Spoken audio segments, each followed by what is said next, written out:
It has been a black week in Lagos State following the collapsed Ikoyi building. My heart has been heavy following the number of deaths that has been recorded. First, I want to reach out to those whose relatives are involved. May God Almighty console them, and may He grant the souls of all the departed brothers peace. When events like this happen, we begin to question God. But then He knows why. And that is just the one word we can live with. Why? Hello, my amazing family. Laugh in the places you have cried. Change the narrative. Please don't forget to give us a like or a thumbs up if this is your first time. Thank you. The unsolvable jigsaw of the Ikoyi tragedy. Truth be told, this tragic tragedy could have been avoided if not for greed. One could have imagined if the building was completed and fully occupied when this tragedy occurred. Like Nigerian, we do things upside down. Only Uncle Dele can write this. I was emotional all through the reading. I have known Uncle Dele not in person, but by his work for over 30 years, since when he was in Classic magazine. I like reading his work. It speaks volume. Fellow Nigerians, the terrible day, Monday, November 1st, 2021, started for me like all my regular days. It was very quickly to become the stuff of permanent nightmares. Just the day before, I had departed Abuja after the PDP National Convention. My Sunday evening was spent at the birthday dinner cum book launch of television star Miss Kikelomo Atada Owo. I left the classic party looking forward to a long, blissful night.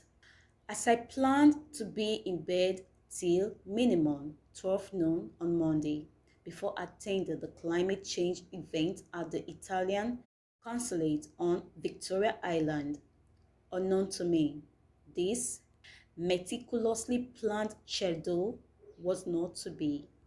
I was getting ready to go out when a massive explosion, like a fiendish hurricane raised to the power of thousands, suddenly occurred. This evil explosion was so thunderous that it shook our 6-story building to its foundation and seemed to reverberate forever. To say that I was scared is to put it very mildly. I dialogued with my feet and started galloping away like an antelope. I kept screaming at my wife, Bolaji, earthquake, earthquake, let's move before the building collapses on all of us. My wife, who seems to be of much stronger stock than I in this condition, was already by the window scanning our compound. Ajani, a pet name to me. Our residents are out of their apartments. Then she looked skyward and straight across the most imposing edifice in our neighborhood. Gargantuan edifice that bestrides the landscape of the busy Gerard Road that we normally see from our windows, but it was nowhere to be found. Ajani, first course building, has disappeared. My wife screamed. What is this woman saying? I soliloquized. Then fearfully and with great trepidation, I peeped out myself and saw the void. I screamed and started speeding out of the building. Plenty questions, but no answers. Please don't forget to give us a like or thumbs up if this is your first time. Thank you. My wife was already way ahead of me as I waited for my younger friend, Benga Ololuyo, to join me. Benga immediately made a call to a structural engineer to come and check if the earthquake had damaged or weakened our building along the streets. We ran into my neighbor, Mr. Olu Akpata, the affable president of the Nigeria Bar Association. He was busy working the phone making calls to the Lagos State Governor, Mr. Babajide Sanwo-Olu, and all the who is who in Lagos State. It was truly effective and impressive. We also saw Mrs. Olukemi Aderemi and her daughter Adekebemi, whose maternal grandfather Chief Obafemi Awolowo hailed from the same township of Ikene in Ogun State. As Mr. Femi Osibona, the owner of the collapsed skyscraper on Gerard Road, Ikoyi, it was Femi, or Fosco, as myself and many others called him, who had sold our penthouse flat to myself and my best friend, Demola Aderemi. Whilst he lived across us in another of the four penthouses in the mini estate, Mrs. Aderemi kept us fully apprised of the situation with the updates. But please don't forget to give us a like or thumbs up if this is your first time. Thank you.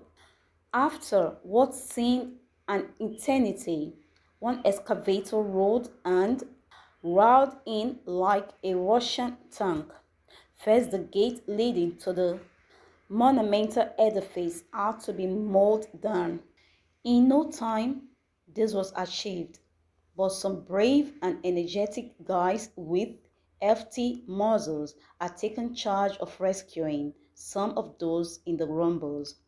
Some of the victims were either dead or alive with various degrees of bruises or burns. More police and soldiers soon joined. The Lagos State Commissioner of Police, Akim Odumoso, came fully ready to ensure maximum security. The crowd was getting restive as darkness fell. Too many stories of heroism and good fortune to be told, like the two fortunate employees who went to buy water for one of the engineers, only to return to see the building crumbling before their very eyes. Oh, first calls young lawyer Shehu, who missed being in the building by a heartbeat because he needed to replace tires on his car and arrived just as the building collapsed in a heap. I will never give excuses for Femi. He tried, but he could not, unfortunately, deliver on the tall and tough target he set for himself. I am pretty sure that it was not because he was cutting corners or taking risks. The block that fell was the one he intended to live in. No man would be prepared to be a kamikaze pilot in such a situation. But please don't forget to give us a like or thumbs up if this is your first time. Thank you. The ultimate tragedy is the fact that we may never be able to resolve the jigsaw of this extraordinary disaster, since the main man who might have been able to tell us what went wrong is no longer with us. Even that night have been a daunting task for him. I pray for swift healing for the survivors. They and their families must be comforted and consoled lest this traumatic experience become a mental health challenge for them. Death has consumed too many good people. May we not be found on the road the day it is famished. May we not be eaten alive while looking for what to eat. May all the souls of the victims rest in peace. I pray that God consoles and comforts the families, loved ones, and friends they left behind. But please don't forget to give us a like or thumbs up, and please hit on the notification button down below. I remain number one news blog. Thanks for watching. Bye bye.